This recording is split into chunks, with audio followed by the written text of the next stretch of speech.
How's it going, everyone? And wow, that was an update. Sonic Frontiers: The Final Horizon is honestly a step in the right direction. The Final Horizon had a lot of positives and negatives to me. The new spin on the three characters certainly has some charm to them, but I know they have their flaws that I cannot sweep under the rug. I won't talk about Sonic much in this review, since I really want to mainly focus on the new characters and cyberspace stages. So let's get into it.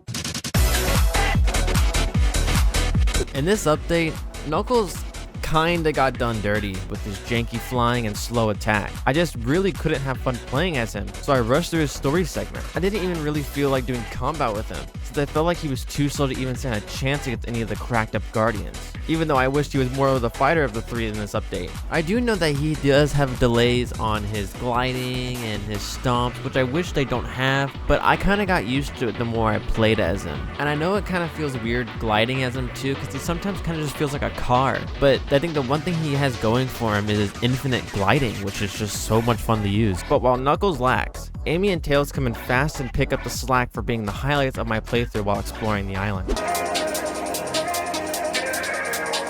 Amy is definitely a lot of fun to use in her platforming sections with her floaty triple jump and floatier stomp, which makes platforming so much more easier.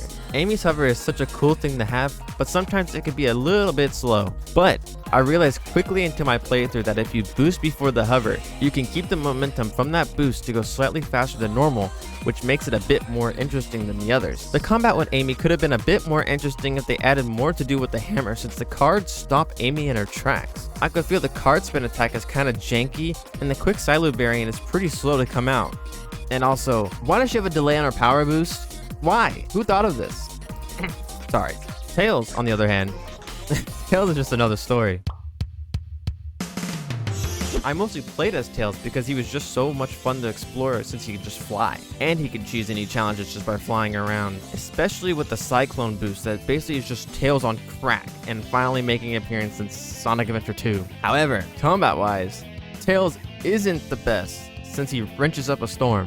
But like, look how goofy he is. Look at him go. Wait, is that the Gmod crowbar? Holy shit, when did we start playing Gmod? The Cyberspace stages are a ton of fun to run through, and the music is just phenomenal. No, except you. No, go away, go away, go away. I think we're safe. Anyway, you can really tell that they actually made the levels that utilize everything in Sonic's moveset, even with the spin dash, which makes taking the ramps in these levels so much more fun to do. I've been speedrunning 4D recently. I'll play here in the background, and it's just so fun to launch myself off of the different platforms to try to get to the goal faster. For the Cyberspace challenges, I think the Cyberspace challenges are a step up in some areas, especially with those timer moon coins, but the collecting animals challenge is kind of a pace breaker.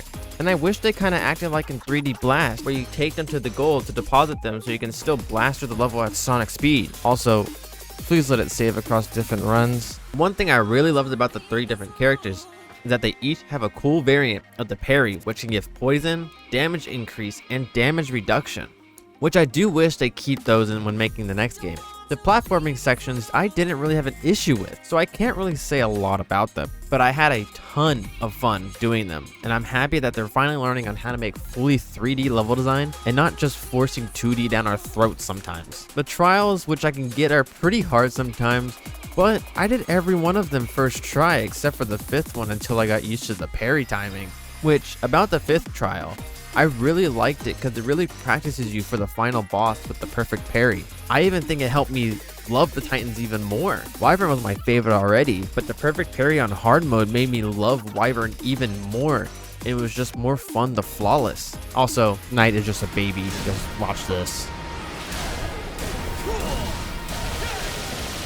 I didn't really want to talk about the final boss since I really didn't have any problems with it, which, if you want, you can watch my reaction to it right here. But in the end, I think Sonic Frontiers: The Final Horizon is definitely a step up in the right direction for what's to come in the future.